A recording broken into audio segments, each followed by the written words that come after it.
네, 안녕하세요. 양정고등학교 진학지도부장 박윤근입니다. 여러분들 오늘 이제 계약을 엊그저께 해서 이제 원래 그나마 일주일 정도 며칠 한 3, 4일 이렇게 학교를 나오게 되는데 다시 또 코로나가 연장이 돼서 아마 월요일은 2학년이 등교를 하고 어, 또 화요일은 뭐 1학년이 등교를 하고 그렇게 하겠죠. 어쨌건 간에 지금 이제 두 개 학년 이상 두 개 학년까지 등교를 할 수 없어서 이렇게 오늘은 특강을 하게 됐습니다. 선생님들이 갑자기 연락을 받고 하게 돼서 이렇게 좀 밤입니다. 밤이고 배경은 뭐 하늘로 해놨지만 생각보다 많이 늦은 시간에 강의를 하고 있습니다. 오늘은 여러분들 1학년, 2학년들이 좀 그동안 보던 모의고사 30문제의 모의고사 형태하고 많이 달라지는 2022학년도 수능 평가의 그 영향에 대해서 좀 알아보도록 하겠습니다. 얼만큼까지 이게 시간이 걸릴지 모르겠는데 한 120분 정도 생각을 할게요. 뭐 하다가 들어보면 충분히 도움이 많이 될 수 있는 내용들이고요. 솔직히 뭐 자세히 좀 전공적으로 알고 있다면 뭐 다른 선생님들이나 부모님들께서 들으셔도 괜찮을 것 같습니다. 조금 올리고 네. 그러면 바로 들어가 보도록 하죠. 순서는 과연 이제 우리들이 평가를 왜 받는가, 또 어떤 종류의 평가가 있는가, 어떤 종류의 시험이 있는가에 대해서 좀 보고요. 새로운 수능 체제가 올해 지금 여러분들 불과 현재 최근에 봤던 2021년도 수능 체제하고는 완전히 다르기 때문에 그렇고 또 이제 지금 현재 고등학교를 졸업하는 선배들 중에 재수를 해야 되는 선배들은 수능 과목에서 기하를 수능에서 보지 않았었기 때문에 기하를 선택하기가 굉장히 부담스러운 상태입니다. 그렇지만 지금 현재 고3으로 올라가게 되는 고2 또는 고1 학생들은 계속해서 기하가 수능 과목으로 들어가 있기 때문에 여러분들은 기하하고 미분을 같이 공부를 해야 된다. 제 생각에는 처음서부터 고민을 많이 하고 있는 중인데 처음서부터 난 미적이야, 난 기하야 이렇게 선택해서 가기는 굉장히 부담스럽다. 올해 재학생들이 현재 고3 졸업하는 형들이 수리논술이라든가 대학별 고사에서 봤을 때는 아마 기하라는 단원에서 기하에서 영역 시험이 출제되지 못할 것이다 이렇게 얘기를 했었어요. 역시나 대부분의 대학에서 기하를 선택하지 않았고 출제하지 않았습니다. 그렇지만 여러분들이 지금 고2, 고1들 앞으로 올라가는 고2, 고3들은 자연계 학생들의 경우에 기하를 선택하겠죠. 기하가 출제될 수 있습니다. 그렇기 때문에 여러분들이 둘 다 공부를 해야 된다. 이런 거에 대해서 가형과 나형 폐지에 대한 영향이라든가 수능이 어떻게 바뀌었는지 30개의 수능 문항을 좀 들여다보는 그런 시간을 갖도록 하겠습니다. 그냥 유익할 거니까 가볍게 한 2시간 정도 여러분들이 듣고 공부 방향을 좀 정했으면 좋겠습니다. 이런 기회가 여러분들한테 많지 않죠. 자, 먼저 평가의 종류에 대해서 알아보겠습니다. 보면 목적 및 기대 효과, 이게 결국 이제 창의력하고요, 문제 해결력 신장을 위한 창의력하고 문제 해결력 신장을 위해서 평가를 합니다. 공부하는 거죠. 여러분들이 평가는 공부를 했으니까 잘했는지 평가하는 겁니다. 근데 이 평가의 종류에 대해서는 뭐 대학 수학 능력 시험처럼 선발고사가 있겠고요. 선발고사가 있을 수 있고, 그 다음에 그냥 학교에서 보는 중간고사, 기말고사 같은 학업 역량 평가 시험도 있습니다. 계속해서 넘어가 볼게요.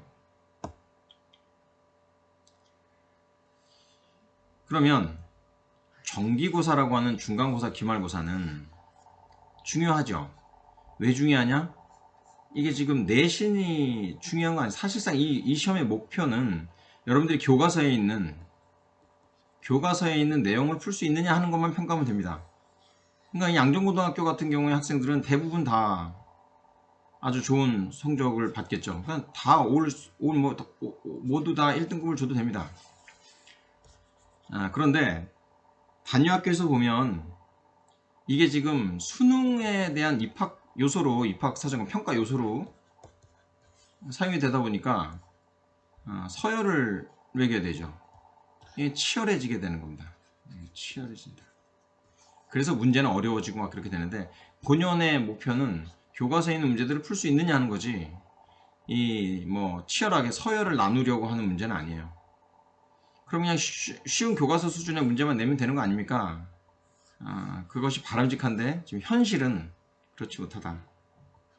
대학에서 이게 여러분들 사이에서 변별을 하게 되죠. 이게 이러다 보니까 지방에 있는 예를 들어 좀 우수한 학생들이 많이 모여 있는 학생들끼리는 상대적으로 불이익을 받게 되고, 학업 역량이 특출난 학생들이 많이 모여있지, 상대적으로 많이 모여있지 않은 학교에서는 좀 유리해지고 이런 겁니다. 이걸 어떻게 조정하기는 어렵죠. 그래서 좋은 학생들이 많이 모여있는, 그럼 양정고등학교나 이렇게 강남 한복판처럼 좋은 학생들이 많이 모여있는 학생들은 공부 열심히 해서 정시로 가라, 이런 제도죠. 정부에서도 사실상. 그래서 수시하고 정시 그 밖에 논술 그 밖에 여러 가지 이렇게 농어촌 특별 전형이라든가 사회적 배려 대상이라든가 이런 전형들을 만들어 놓은 이유가 여러 지역에서 학생들이 골고루 여러 가지 루트로 대학을 진학할 수 있도록 만들어 놓은 겁니다. 그렇기 때문에 너무 이렇게 불공평한 거 아니냐 이렇게 얘기하지 말고 본인에게 맞게 공부를 꾸준히 열심히 해 나가면 되겠습니다. 학력을 평가하는 것들은 뭐냐면, 이게 상대평가가 아니라 전국적으로 적어놨을 겁니다. 전국적으로 내가 어느 정도 위치에 있느냐 하는 것들을 보는 거죠. 고등학교 3학년이 되면 모의고사로 3월달, 그 다음에 4월달, 7월달, 10월달에 교육청 모의고사를 보게 됩니다. 3월하고 10월은 서울시고요, 4월은 경기도, 7월은 인천시로 알고 있습니다. 그 다음에 같은 목적이지만 조금 더 이 권위가 있는 평가원, 수능을 출제하는 기관인데, 거기에서 모의로 평가를 합니다.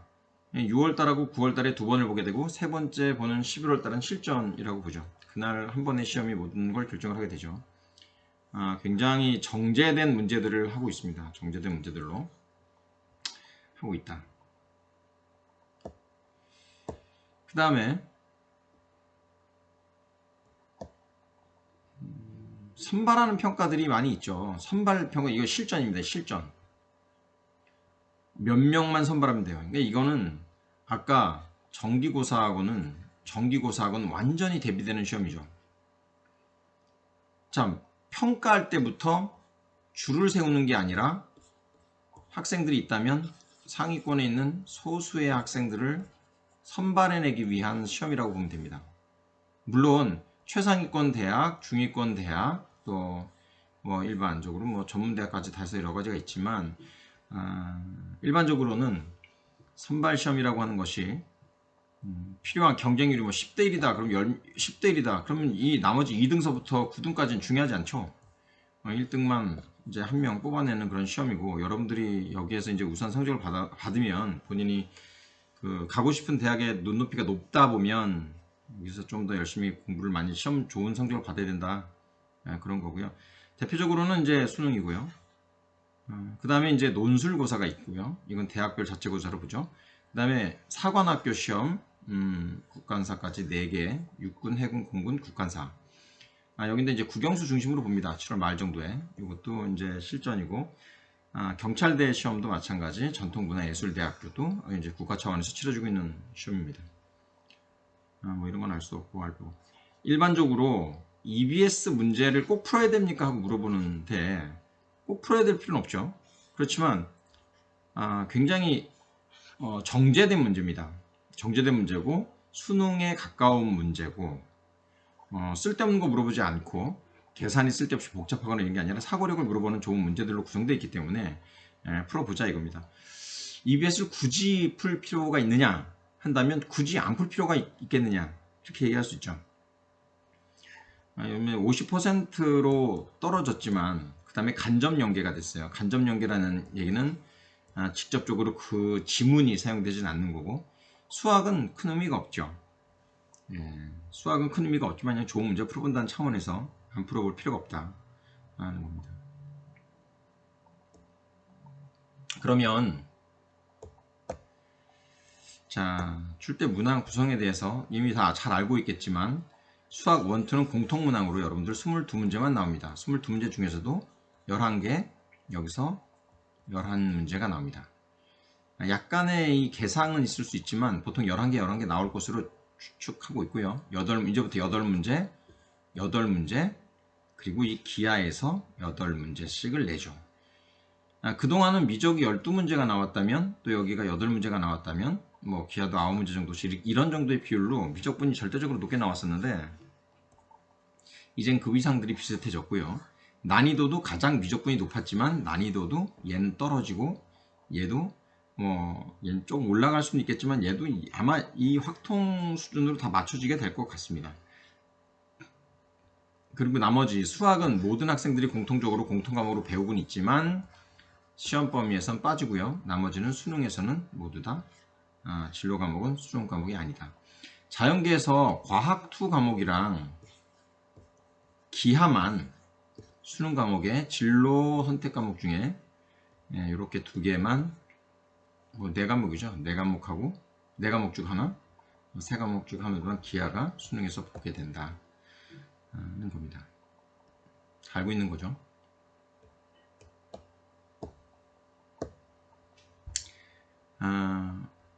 수능 30문제는 대충 나오는 것이 아니라 단순한 계산, 단순한 적용, 그 다음에 여러분들의 사고력을 묻기 시작하는 4점짜리 문제들로 구성되어 있습니다. 보통 이 단순한 계산이 2점짜리들이고요.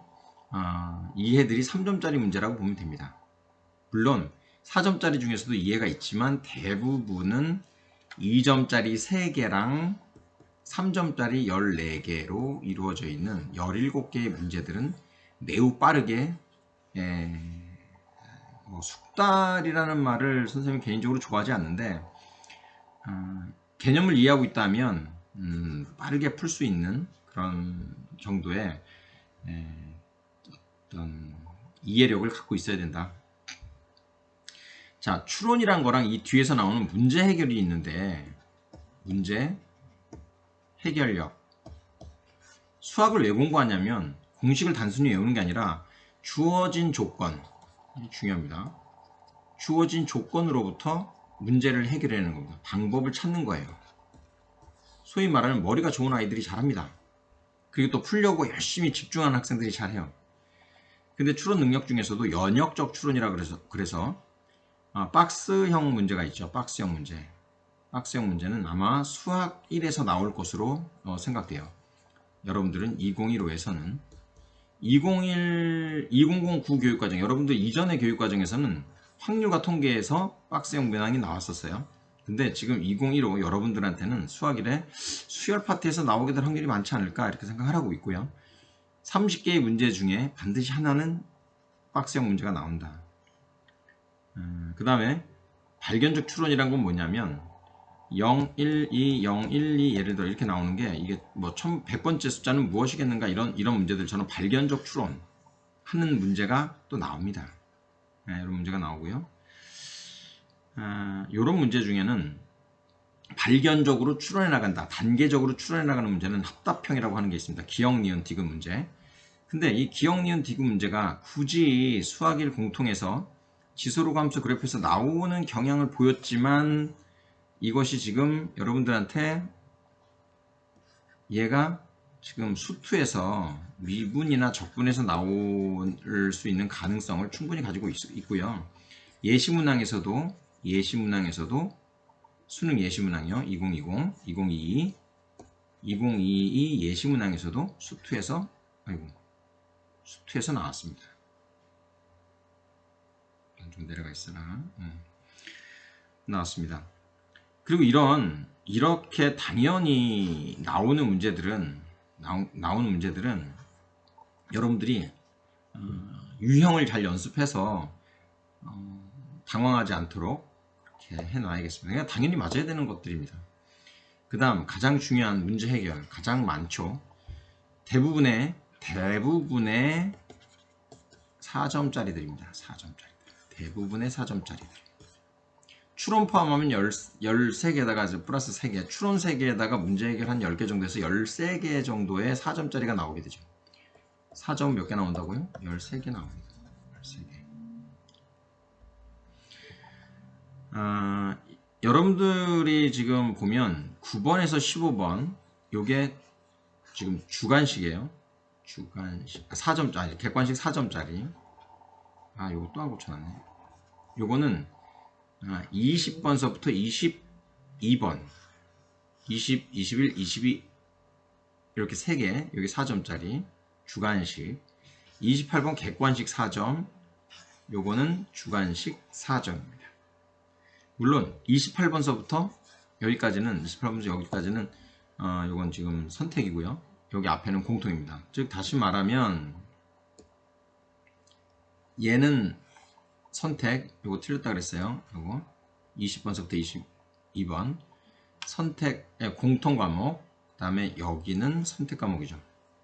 뭐 내적 문제 해결, 외적 문제 해결은 외적은 실생활 소재다, 이것만 알고 있으면 됩니다. 자, 문제 해결 과정은, 자, 선생님이 한 얘기를 잘 들어요. 문제를 잘 읽어야 됩니다. 굉장히 중요하다. 수학 문제를 어떻게 하냐? 이해하는데 이해가 머릿속에다 파지하고 있어야 돼요. 가지고 있어야 된다고. 문제 풀 때도. 문제를 읽으면서 어떤 조건을 가지고 있는지 머릿속에 잘 가지고 있으려고 노력하고요. 정리해 놓는 것도 좋은 방법이죠. 그 다음에 어떻게 풀 것인지를 생각하고 이거를 풀어내는 거죠. 그리고 나서 혹시 오류가 없는지 점검하는 겁니다. 그러면 잠깐 있어보자. 네, 누가 잠깐 들어와서 줬었습니다. 네, 검토를 잘 해야 된다.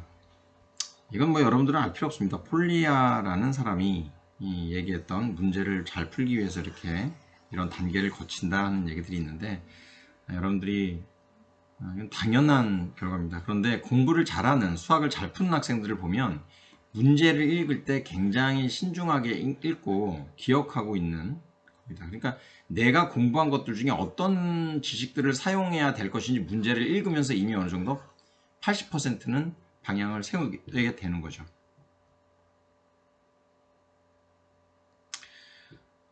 제가 이거를 수업을 하면서 여러분들한테 잠깐씩 끊고 하겠습니다. 지금 뭐 한 20분 지나갔는데 한 30분이나 40분 정도씩 35분 전으로 한 번씩 끊어서 세 텀에 세 텀을 나눠서 강의를 할 테니까 여러분들이 잘 들어보면 됩니다. 자, 공통 문항 구성이다. 이제 수능은 30개를 100분 동안 봅니다. 그런데 수원 수투에서 22문제를 74.5씩 봐요. 그렇다고 했고요. 선택 문항은 이제 여러분들이 총 46문제가 나옵니다. 22 플러스 8882 미적, 기하, 확통. 아마 확통은 문과 학생들이 보게 될 확률이 많고요. 문과, 여기가 이과 학생들이 보게 될 확률이 많습니다. 뭐 이과, 문과가 사실 없어졌지만 이거 웃기는 거예요. 자연계열에 있는 학교를 갈 거면 미분이나 기하를 해야 되고 과학을 해야 되고, 여기를 갈 거면 확통을 해도 되고 아무거나 해도 되는데 확통을 해도 되고 사탐을 해도 됩니다. 얘네는 기준은 없어요. 얘네가 기준이 있다는 거지. 그런데 이렇게 봐야만 하지만 이과 문과는 구분 없이 아무거나 공부해도 된다. 이게 지금 정부의 얘기인데, 이과와 문과의 구분은 없다.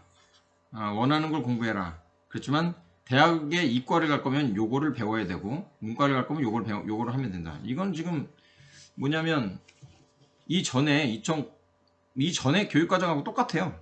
똑같고 여러분들이 공부하면 되고요. 이 미분하고 미적분이랑 기하랑 확통 중에 8문제가 26점씩 되어 있습니다. 2점짜리는 총 3개, 14개, 13개가 있다고 했고요. 보통 이제 공통에서 1번서부터 15번이 오지선다형, 23번에서 28번이 이 선택형입니다. 선택형, 오지선다. 그 다음에 주관식은 여전히 9개가 존재합니다. 당연히 이건 알고 있고, 문항 배치는 쉬운 순서인데 공통 문항 22개 다음에 선택 문항으로 되어 있고, 그 각각에 대해서도 객관식, 그 다음에 주관식으로 쉬운 거에서 높은 순으로 되어 있습니다. 자, 이제 잠시 후에 필수 유형에 대해서 물어볼 건데, 반드시 수능에 반드시 나오는 유형에 대해서 알아보겠습니다. 뭐 아는 것도 대부분 있겠지만 아는 것을 다시 한번 정리하는 것도 굉장히 중요하니까. 자, 15번이랑 22번이 가장 어려운 문제가 나와요. 얘는 수원이나 수투에서 다 나올 수 있습니다. 개인적인 생각에서는 22번이 최고 난도예요. 가장 어렵다. 30번의 역할입니다.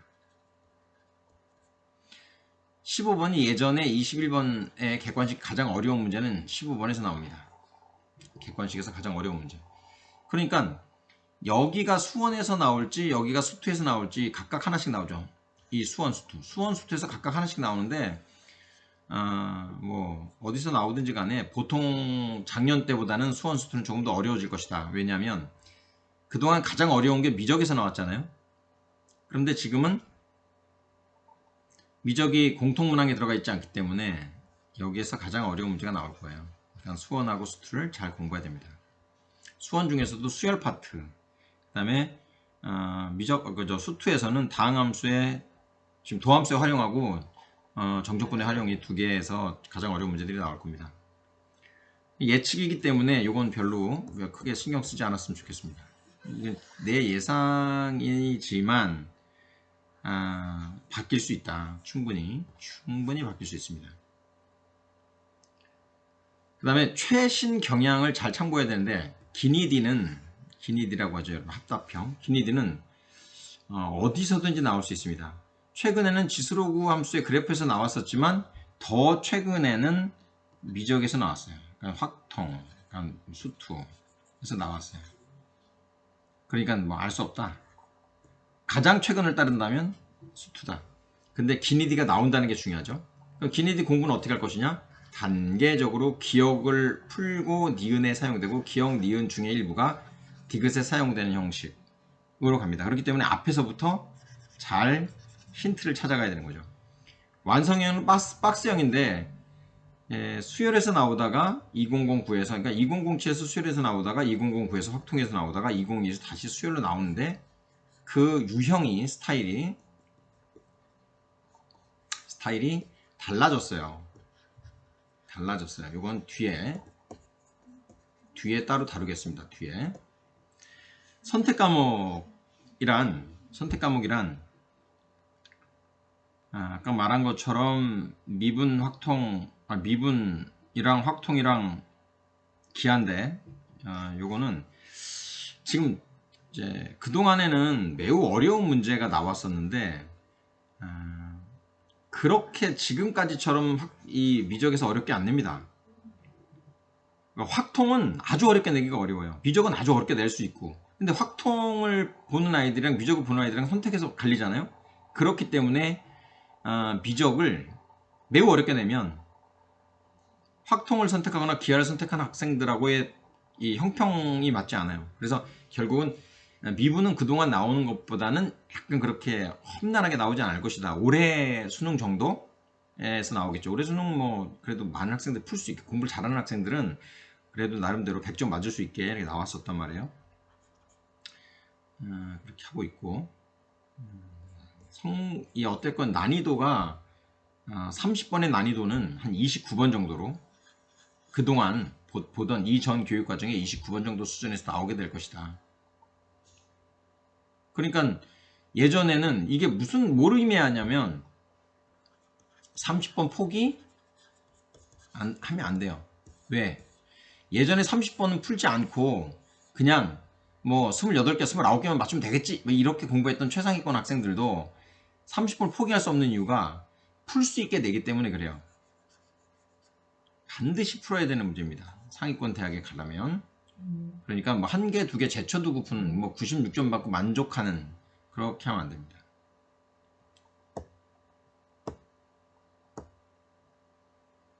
난이도의 구성을 보면 아주 쉬운 문제, 그 다음에 조금 쉬운 문제, 보통 문제 이렇게 되는데 이게 지금 22문제죠. 이거는 약 한 50분이 뭐야? 한 30분에서 40분, 35분? 적어도 40분 이내에는 마스터가 돼야 됩니다. 모두 다 끝나고 이제 여기서부터 변별이 되죠. 여러분들 이게 지금 몇 개냐면 8개 빼면 8, 4, 32 이거 빼고 나면 8개 남거든요. 22문제 빼면 그럼 나머지 8문제 틀리면 32점 빠지면 68점이에요. 68점 가지고는 인서울 하기가 어렵죠. 그러니까 결국은 이거를 한 뭐 3, 40분 안에 빠르게 풀고 난이도 D 수준의 어려운 문제들, 자 4점짜리라는 얘기입니다. 4점짜리들 12번에서 14 최고 난이도 뺐어요. 15번 없어. 그 다음에 19번에서 21 자, 28번에 30 자 30번 또 들어갔어. 여기서 22번 빠지고 빠진 게 뭐야 볼까요? 여기서 15번 빠졌죠. 여기서 22번 빠졌죠. 그러니까 두 문제는 최고 난이도로 빼겠다는 거야. 그렇지만 30번은 그래도 그동안 29번 정도 수준에서 상위권 학생들이라면 반드시 풀 수 있도록 해야 된다. 그러니까 결국 미분, 그 다음에 기하, 확통에서는 포기하는 문제 없이 풀어야 된다는 겁니다. 상위권 학생들 기준으로. 그 다음에 객관식에서 15번 문제, 주관식에서 22번 문제가 아마 이제 선별하는 가장 어려운 문제들이 될 것으로 보이고요.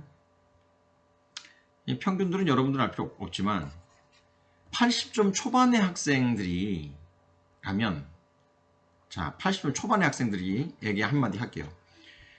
너네들은 기본적인 내용은 다 알고 있는 거야. 80점 정도가 모의고사 기준 80점대가 나오면 너넨 다 알고 있는 거야. 이제 어떻게 하면 돼? 혼자 의지를 가지고 열심히 공부하면 다 할 수 있어. 내가 볼 때에 5개 미만으로 틀리는 거죠. 이게 4점짜리 5개 틀린다고 5개 이하로 틀리면 이 학생들은 나 혼자 열심히 공부하면 되고요. 어디가 뭐 빵꾸가 나거나 실수가 한 2개씩 있다? 계속 풀면 됩니다. 자, 실수가 많아지면 속도를 늘리면 되는데 속도를 늘리는 건 유형별로 조금 더 열심히 손을 많이 움직여서 풀면 된다. 그 다음에 15번, 22번은 못 풀겠어요. 당연하지. 선생님도 못 푸는 거 많아요. 선생님 못 푸는 거 많습니다.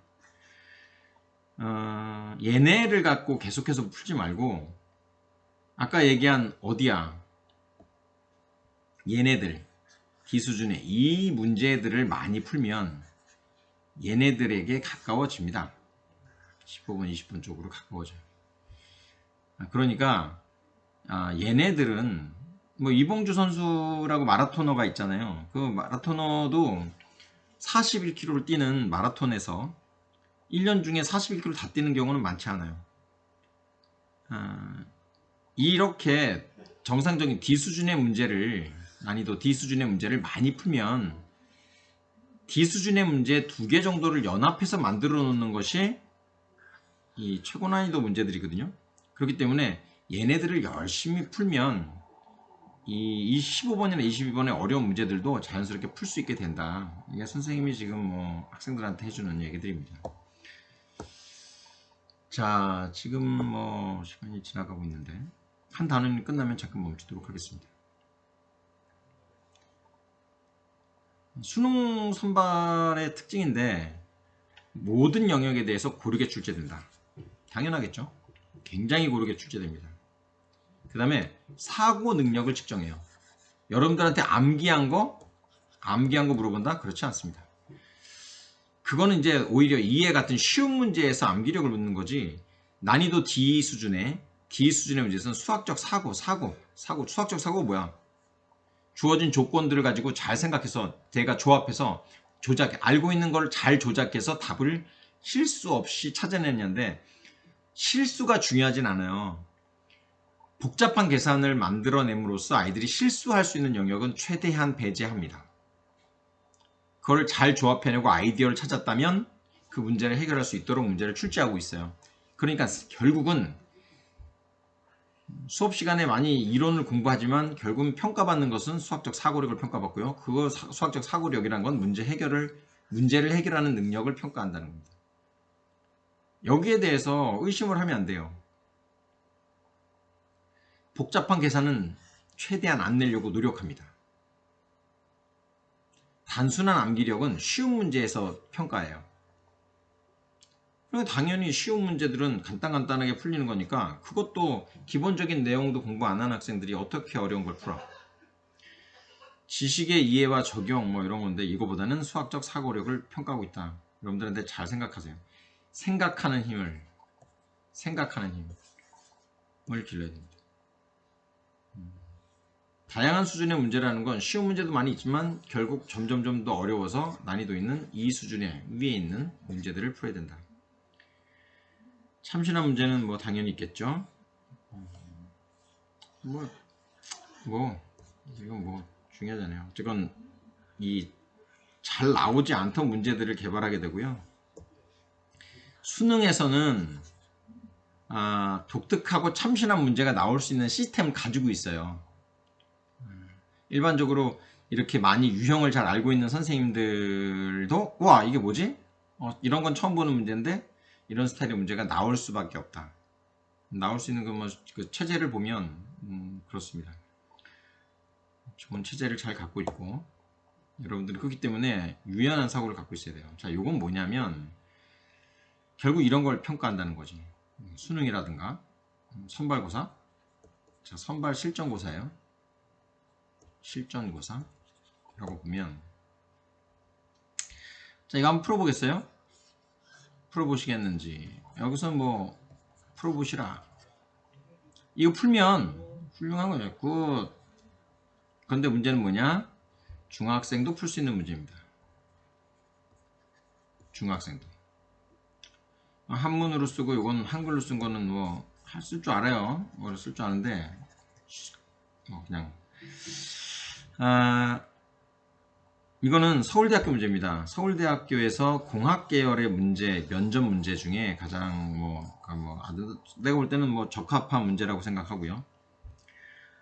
함수값을 구하시오. 여기에서의 둘러싸여진 부분의 넓이를 구하시오 했는데 요건 내가 중학교 학생들한테 물어보려고 이렇게 만든 거고요. 요건 그대로입니다. 문제는 그대로인데 내가 요걸 좀 변형했어요. 원래의 실제는 인테그랄 0서부터 20까지 hx dx 이렇게 나와 있습니다. 이렇게 나오면 중학생들은 못 풀겠죠? 자, 이렇게 물어보면 중학생들은 못 풀겠죠? 그래서 내가 이렇게 풀었어요. 자, 그러면 과연 이것과 이것의 차이는 무엇이겠어요? 이거 중학교 애들도 푼다니까? 결국은 우리는 고등학교 땐 기호를 조금 더 배울 뿐이에요. 기호, 수학적 기호. 수학적 기호를 배우고 얘네들이 여기서 이렇게 볼 때는 중학교 애들한테 이렇게 물어보면 풀 수 있다. 그러면 걔는 고등학교 와도 이 문제 풀 수 있어요. 그렇지만 중학교 때 못 풀면 고등학교가 와도 못 풀어요. 그러니까 여러분들이 막연하게 고1이랑 고2, 고3을 구분하는데 고1 때 배운 영역 안에서 못 풀던 거는 고3이 돼도 못 풀어요. 꼭 단정 지을 수는 없지만 지금까지 배운 내가 알고 있는 언어를 가지고 생각할 수 있는 힘은 고1이나 고2나 고3이나 비슷하다. 이건 지금 중학교 때 알고 있던 내용이나 또는 적어도 고1 정도의 수준이면 충분히 풀 수 있는 건데 지금 서울대학교 2018년도 면접 문제였다. 풀어보세요. 풀어보면 재미가 있습니다. 하나만 더 보면 이건 연세대학교 논술 문제입니다. 자, 요거 한번 볼까? 이전에 이 문제는 어디 갔어? 자, 이 문제는 면접 문제 같아요? 이것도 논술 문제예요. 쓰고 나가시오. 종이를 주고 쓰고 나가시오 하면 논술 문제가 되는 거고요. 답을 말하고 나가시오. 그럼 면접 문제가 됩니다. 그저 똑같아요. 사고력을 물어보고 싶은 거지. 사고력이라고 하는 건 이 말을 듣고 읽고 이해하고 그래서 문제를 어떻게 해결하면 되는지를 찾아내는 능력이 있느냐. 이것도 면접 문제예요. 좋은 면접 문제지만 적고 나가라고 했으니까 기록하고 풀이를 기록하고 나가라고 했으니까 이건 연세대학교 논술 문제입니다. 이것도 좋죠? 집합을 알고 있는 학생들이면 여러분들 집합 배웠죠? 1학년도 집합을 배웠습니다. 자, 고1이 집합을 배웠다면 풀 수 있어야 되고요. 고1 때 못 푼다면 고2, 고3 때 배우는 것이 없기 때문에 고2, 고3 때 따로 배우는 게 없기 때문에 이미 고1 때 못 풀었어. 그럼 미분을 배우고 적분을 배우고 기하를 배우면 이걸 인제는 풀 수 있게 된다? 그건 아니죠.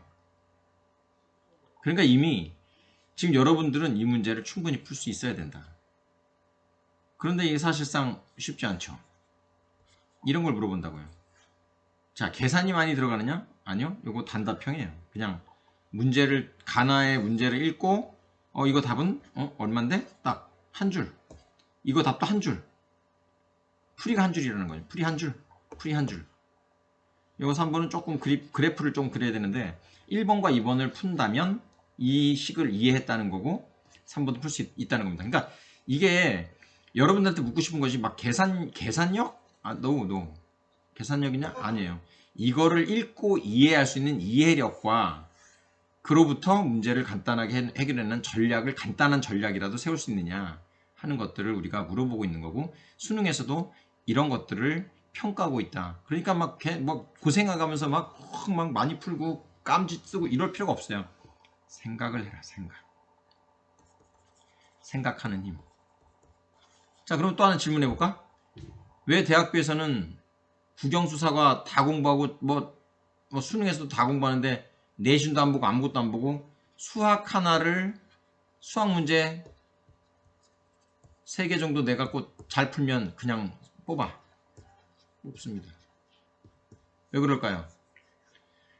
자, 생각하는 힘을 가지고 있다고 생각하는 거죠. 수학은. 그러면 영어를 안 했어도 국어 성적을 안 봐도 사탐 성적을 안 봐도 이 학생은 이 과에 대학교에 들어오면 충분히 뭔가 학습을 해나갈 수 있는 역량을 가지고 있다. 말 그대로 수학 능력 시험. 수학이 이 수학하고 달라요. 뭐 학업을 수학하다 이런 거예요. 수학하는 능력을 가지고 있다. 수학 능력이 충분히 된다고 보는 거죠. 그렇기 때문에 수학을 단순하게 공식에 의해서 적용하는 그런 저렴하다기보다 그런 학문으로 보는 게 아니라 몇 개의 A 규칙, B 규칙, C 규칙이 있다면 이 세 개를 잘 조작하고 조합해서 새로운 지식을 만들어낼 수 있는 능력을 가지고 있는 그런 능력을 길러주는 학문이다 이렇게 생각하면 됩니다. 굉장히 중요하고 그래서 지금 여기에서 앞에서 봤던 서울대 문제와 여기에 지금 앞에 있는 연대 문제는 여러분들이 나중에 캡처해서 한번 풀어보고 친구들끼리 논의하고 토론하고 내가 어디 부분을 이해하지 못했는지 생각해 본다면 좋은 어떤 사례가 될 것 같습니다. 자, 이제 수능에 대한 얘기를 좀 하게 되는데 여러분들 여기까지 잠깐 끊고 1타임은 1부는 여기서 끊고 2부를 조금 있다가 다시 시작하도록 하겠습니다. 지금 한 38분 45초 39분 40분 좀 되지 않았는데 한 5분 정도 쉬고 다시 두 번째 영상을 보도록 하시겠습니다. 좀 이따 만날게요.